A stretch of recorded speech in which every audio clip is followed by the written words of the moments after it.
وفي الثمانينات اوروبا والعالم بداوا يتحركوا ناحيه الموبايلات الاولى والاتصالات اللاسلكيه.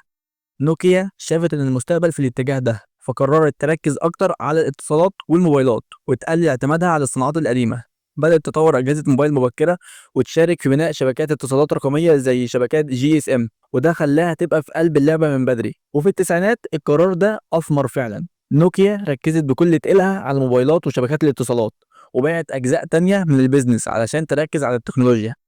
هنا بقى بدأنا نشوف موبايلات نوكيا اللي نعرفها: أجهزة صغيرة بسيطة، بطارية تعيش، شبكة قوية، وأرقام موديلات بقت جزء من ذكريات الناس.